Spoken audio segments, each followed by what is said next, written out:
नमस्कार। आज़ादी के इस पावन मेला में आप सबका स्वागत है।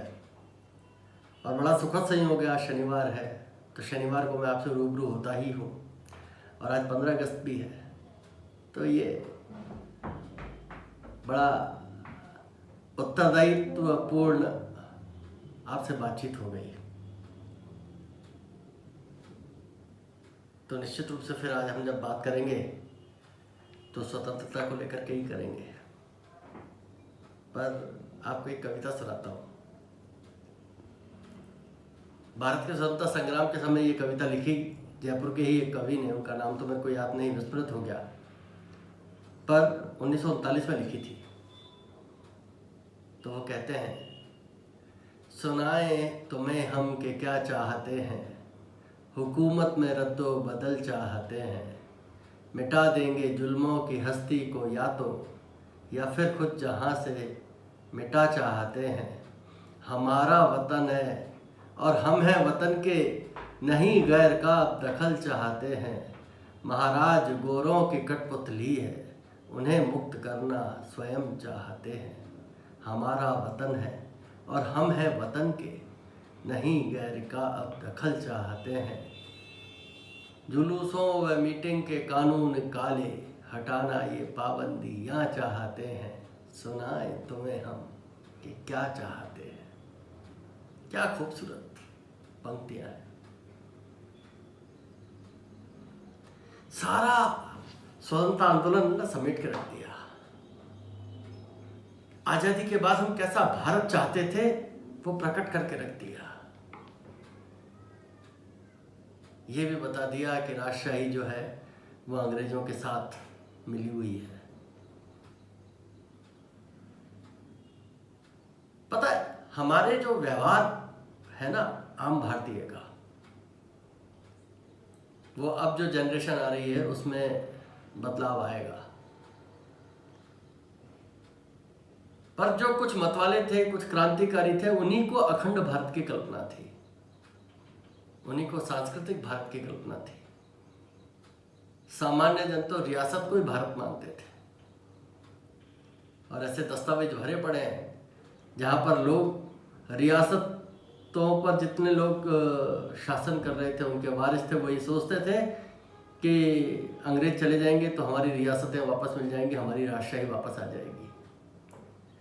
ये तो भला हो सरदार पटेल का, जिन्होंने सारी रियासतों का एकत्रीकरण कर दिया। और जैसे मैं आज जयपुर में बैठा हूँ तो केवल जयपुर रियासत ही मेरा भारत नहीं है। आज से तो हिमाचल से कन्याकुमारी समुद्र तक, अटक से कटक तक, मैं इतने विराट भारत का नागरिक हूँ।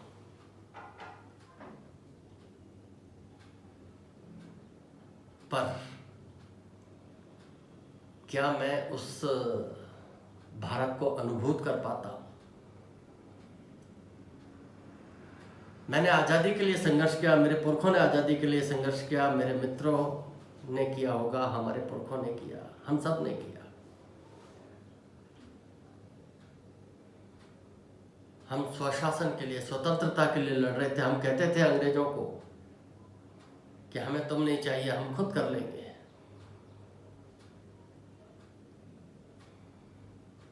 अंग्रेज चले गए। उसके बाद की जो एक व्यवस्था थी, उस व्यवस्था को सरदार पटेल ने ख़त्म कर दिया और एक लोकतांत्रिक प्रणाली से भारत चलने लगा। पर अब हम क्या देखते हैं कि हम बातें तो स्वतंत्रता की करते हैं, पर स्वतंत्रता बनाए रखने के लिए हम क्या करते हैं?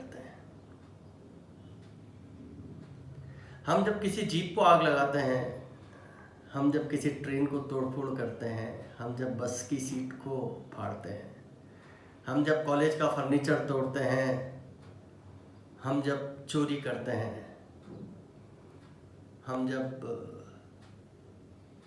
अपने ही देश में भ्रष्टाचार को बढ़ावा देते हैं, हम जब नकली दवाइयाँ बेचते हैं, हम जब बीमार आदमी को और परेशान करते हैं, हम उससे पैसे कमाते हैं, तो क्या हम भारत की बात करते हैं। क्या ऐसे भारत की बात थी? स्वतंत्रता स्वानुशासन से आती है। यदि हम अनुशासित होंगे तो ये बहुत बड़ा उत्तरदायित्व है, ये बहुत बड़ा कर्तव्य बोध है। तो मीठा मीठा तो गप और कड़वा कड़वा थू, तो भारत कैसे स्वतंत्र रहेगा?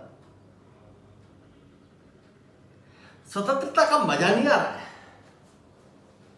74 साल बाद देश के प्रधानमंत्री को खड़े होकर के लाल किले पर कहना पड़ता है कि मैंने भारत के प्रत्येक गांव में बिजली पहुंचा दी।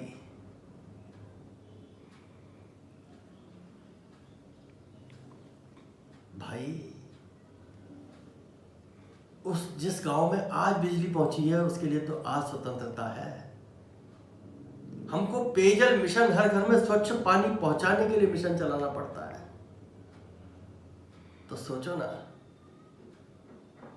कि कौन गया था और कौन आया। तो जरूरत किस बात की है? जरूरत इस बात की है कि हम ऐसे भारत के निर्माण का संकल्प लें जिसमें हमारी भी भूमिका हो, जिसमें हम सोचें कि किसी वंचित को मिलेगा, हम सोचें कि इस हिंदू भूमि पर रहने वाले, इस भारत भूमि पर रहने वाले सभी मेरे वास्तव में प्रतिज्ञा में नहीं कहें, भाई बहन हैं। बेंगलोर में कल एक किसी फालतू की बात के ऊपर एक थाना जला दिया, लोग मरने मारने पर उतारू हो गए। भारत का विभाजन क्यों किया था? इसीलिए किया था ना कि हम लोगों के माइंडसेट एक नहीं है, और जब हमारे माइंडसेट एक नहीं है तो हम एक साथ नहीं रह सकते।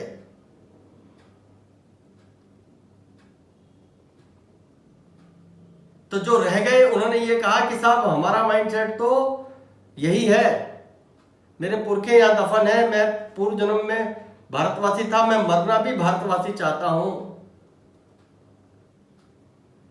मैं भारत की मिट्टी से प्यार करता हूं, मैं भारत में रचा बसा हूं। मेरी उपासना पद्धति कोई भी हो, पर मुझे भारत से अलग मत करो, मुझे पाकिस्तान नहीं जाना।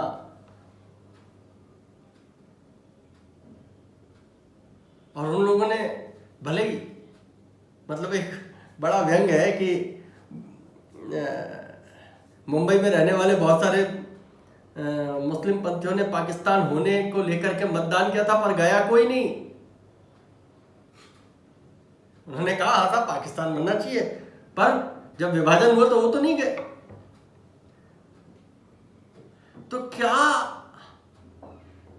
हमें अपने उत्तरदायित्व का बिल्कुल भी बोध नहीं है?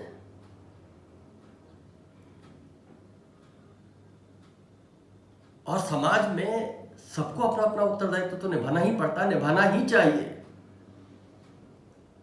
हम हिंसा करेंगे, हम लोगों को मारेंगे किसी भी बात के नाम पर, हम लोगों के गरीबी को अपने जीवन का, अपनी विचारधारा के जिलाने का हथियार बनाएंगे।